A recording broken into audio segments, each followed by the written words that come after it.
Hello friends, respectful teachers and honorable judges. Today I will tell you a story about the Happy Prince. There was once a beautiful statue of the Happy Prince on a tall pillar in the city. He was covered with thin leaves of gold. He also had two bright jewels in his eyes and one in his sword hilt.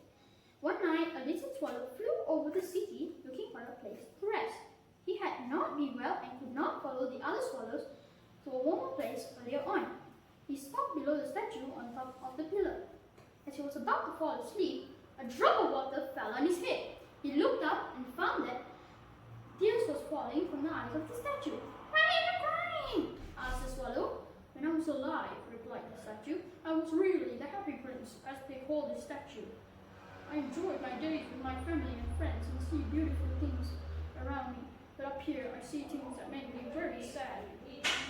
"What do you see?" asked the swallow. "I see a woman with a very sick child, but she is so poor that she cannot take him to see a doctor. Little swallow, would you please take the jewel from my sword hilt and give it to her?" "All right," said the swallow. "I'll help you tie. Tomorrow I'll have to leave to join my friends." The swallow packed the jewel out of the sword hilt and flew with it till he reached the woman's home. The woman was so tired that she had fallen asleep with her head on the table. The swallow left the jewel on the table and flew back to the statue. The next morning, the prince said, "Please stay with me tonight. There's a poor writer who is trying to finish his work, but his room is too cold and he has no money to keep it warm. Please take the jewel from my left eye and give it to him when he returns to his room in the evening." The swallow said, "No, prince, do not ask me to do that." The prince said, "Little swallow, do as I command you." That evening, the swallow packed out the jewel from the prince's left eye and flew with it to the writer's home.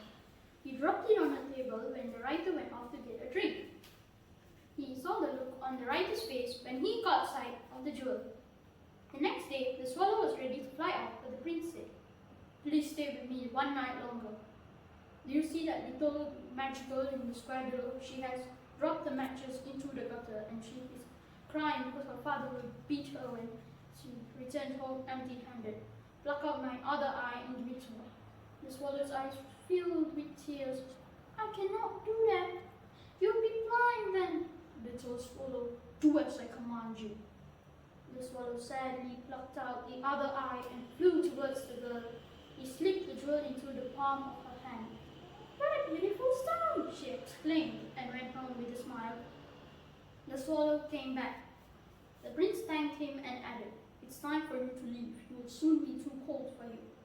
"No, no, dear prince," said the swallow. "I shall stay with you and be your eyes now." Then he slept at the prince's feet. Day after day, he sat on the prince's shoulder and told him what he could see. He also told him the stories of the strange islands he had visited. The prince would keep asking him to look out for the sick and hungry people. He said, "I am covered with leaves of gold. Please take them off leaf by leaf and give them to the poor. They will be more useful to them than to me." Snow started falling and Swallow felt colder and colder. Flapping his wings did not help him to keep warm. He grew weaker and weaker and soon knew he was going to die. He whispered, "Goodbye, dear prince." He kissed him on the lips and fell dead at his feet.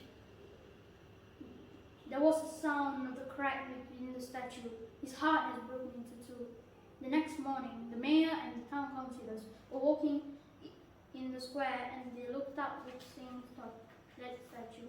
"My, look how shabby the prince looked," exclaimed the mayor. They went to have a closer look at him.